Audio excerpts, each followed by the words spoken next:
A lot of rifle hunters, myself included, spend a ton of time on their rifles, their scopes, the hot new cartridge they're shooting, all that fun stuff, but not a lot of people are talking about the bullet. And no, I don't mean the cartridge, I mean just the projectile leaving your muzzle. Let's talk about it.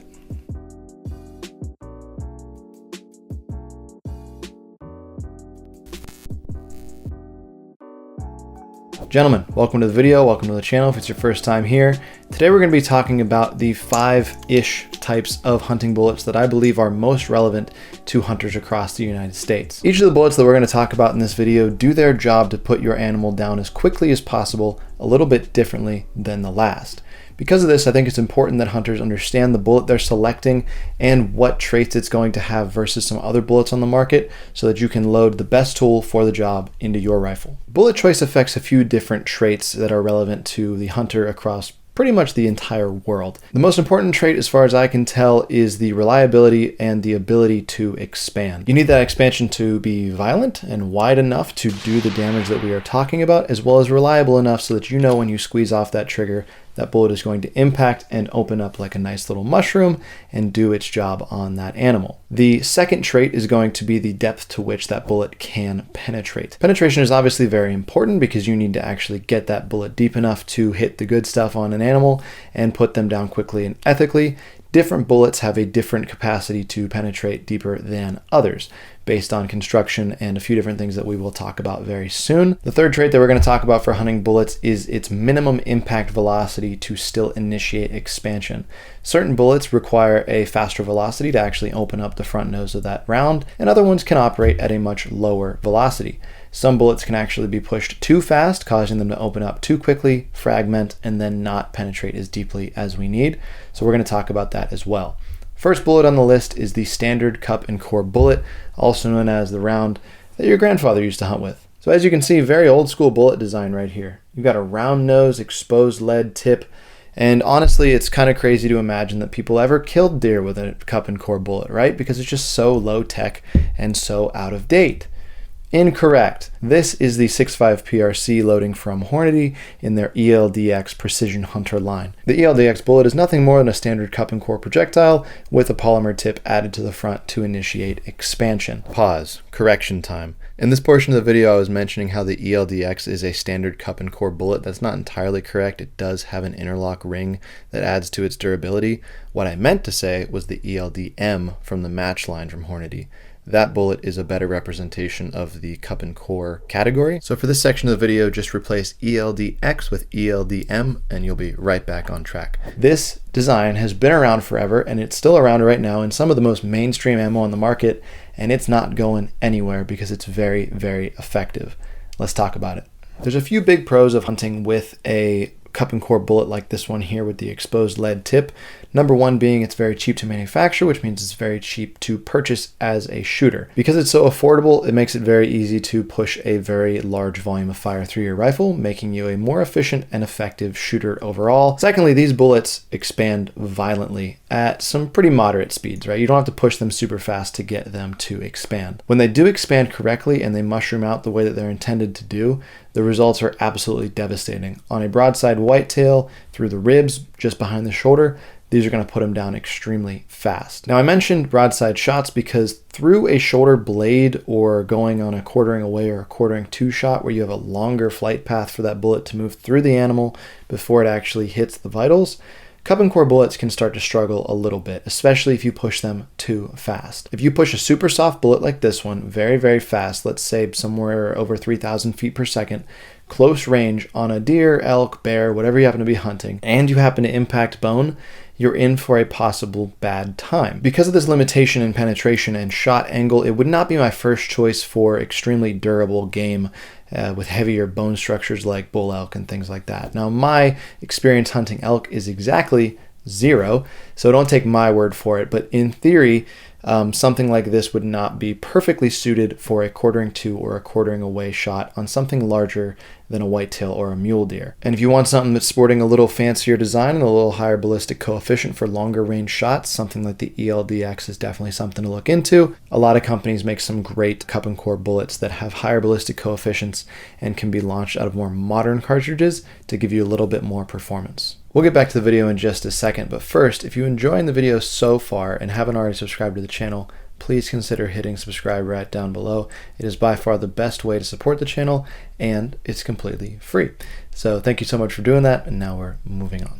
So here I have some 75 grain 5.56 interlock ammunition from Hornady again. The Remington core-locked ammunition is also a projectile that flies off the shelves year-round and is probably responsible for more game getting put down than anything else on the market. Because again, very affordable, very accessible for the average whitetail hunter. So what's the difference between something like the ELDX or that soft point that we talked about before and a mechanically bonded piece of ammunition? Essentially, these cartridges lock the lead core inside of the copper jacket using some form of a crimping mechanism. This typically gives them better weight retention than a standard cup and core bullet, but without the higher cost of a truly chemically bonded bullet, which we will talk about soon. The pros to this are you get better weight retention, which then translates into more inertia on target, which then translates into deeper penetration and a lower likelihood for jacket core separation, which pretty often kills penetration when it starts. Expansion on mechanically bonded bullets when it strikes an animal at the correct speed in the correct spot is absolutely violent as well and will put them down very, very quickly. They just are going to survive the trip through there if they impact bone or have to go on a longer flight path to get to the vitals, and that can help you out quite a bit. It's typically understood that a mechanically bonded bullet is not quite as strong of a bond as a chemically bonded bullet. Spoiler alert for the next type of round we're going to talk about. So for whitetail hunters that want to take a little step up in the durability of their projectile, or just want to be able to take those quartering to, quartering away shots with a little bit more confidence, definitely look into a mechanically bonded round. Something like the Remington core-locked, as previously stated, the deadliest mushroom in the woods, is a great choice for you guys. Okay, one more half step up in durability and we land on the chemically bonded bullet. Now, a chemically bonded projectile is actually formed very similarly to a cup and core bullet, but the jacket is then chemically bonded through a chemical reaction that I do not understand to the lead core itself. What this does is basically make it impossible for the jacket to separate from the core, which is going to aid you in weight retention, which leads to deeper penetration. These bullets do not sacrifice very much expansion whatsoever over a standard cup and core or a mechanically bonded bullet.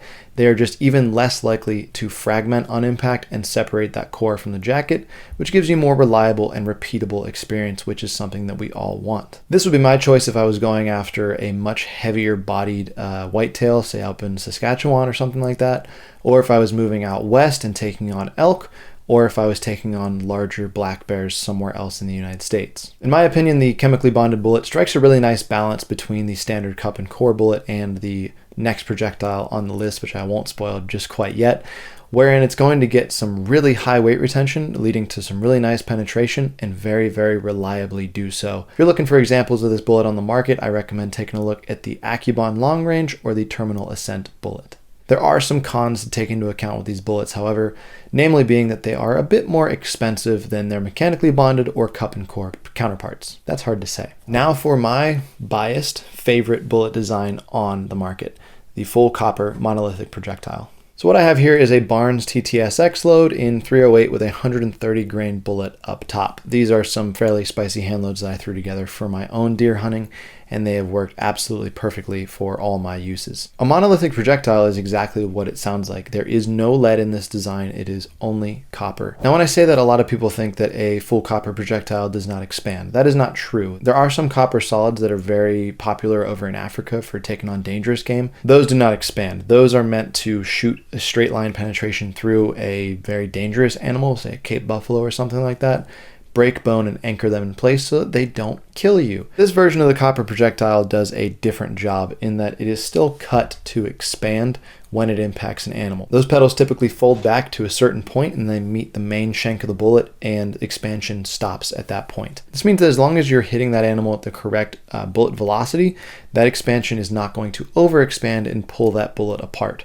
You might lose a petal if you hit some heavy bone on the way through, but typically speaking, people, if they even recover a copper projectile, because usually they blow all the way through and bury into the dirt behind them, But if they do recover a copper projectile, it is usually beautifully expanded all the way back to that shank, stops, and then continues on its straight line penetration all the way through. That straight line penetration is really important for those steep quartering shots, where if you get a small divergence in the direction of your projectile early on in your penetration, you could skew outside of the vitals of that animal, or at least into a less desirable spot.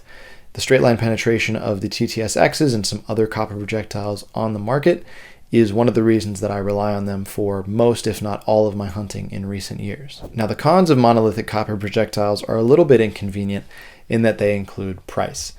Copper bullets are more expensive, but there are some very expensive bonded, chemically bonded bullets on the market that actually rival them in price. So they're not out of this world expensive, but if you are into reloading, or if you're buying factory ammo loaded with copper projectiles, you're going to notice a bump in price. Another con to copper projectiles that you do need to keep in mind is the minimum expansion velocity. These typically have a higher minimum velocity to initiate expansion than something like a cup and core or a bonded bullet, which is just something that you have to take into account. Definitely check the bullet manufacturer's website to figure out what the minimum expansion velocity is. For the Barnes TTSXs, it's about 1800 feet per second, but just to be safe, I would cut off my rifle at a 2,000 foot per second expansion velocity and then just back calculate what range that is effective out to.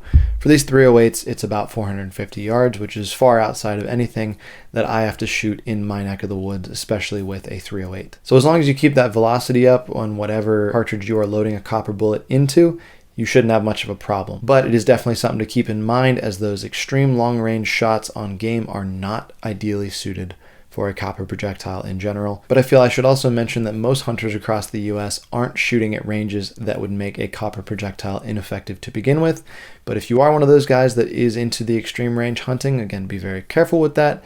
But the copper projectiles probably are not going to be your cup of tea. All right, final type of hunting bullet on my list, and this is the one that I have the least experience with, so I'm going to make this rather quick. This is the boat tail hollow point bullet, or match style bullet. Now, when I think of a hunting bullet that emulates more of a target type bullet, I immediately think of burger bullets. The VLD Hunter, the Extreme Outer Limits bullet, things like that are marketed towards hunting, but bring a fairly target-inspired design to the table, which is okay in some cases. Now, a lot of guys express a lot of good luck with those bullets, but a lot of guys also express some issues with consistency because there is no expansion mechanism here. It is just a boat-tailed hollow point bullet without a polymer tip or anything to initiate the expansion of the round, other than fragmentation, because it is rather soft and a rather thin copper jacket. Now, if things go correctly, these bullets are marketed to impact, penetrate a couple of inches before expansion begins, and then violently expand and create multiple wound channels. Now, I have seen footage of these bullets doing extremely well out to some very extended ranges, which is really where these rounds shine. You get very high ballistic coefficients and flight characteristics out of these target type or boat tail hollow point bullets. If you are a guy that is taking extended range shots on game, something like this or a cup and core, modern cup and core like the ELDX is going to do very well for you. But again, my experience with these bullets is rather limited, so if you have a differing opinion on it from your experiences, I would love to hear about it down in the comments. And if you think they're right for you to go out and hunt with, then I would say go hunt with them and tell me how it goes. So what bullet are you choosing to hunt with? I'll bet you Remington Core Locked lands a pretty high spot in that lineup, and for good reason. That old school design does absolutely fantastically. Other than that, guys, remember to like the video and subscribe right down below. Subscribing to the channel is the best way to support me for free, and it helps me out quite a lot. Other than that, guys, I'm going to go ahead and cut you loose. Thank you so much for watching the video, and I'll see you in the next one. Bye, guys.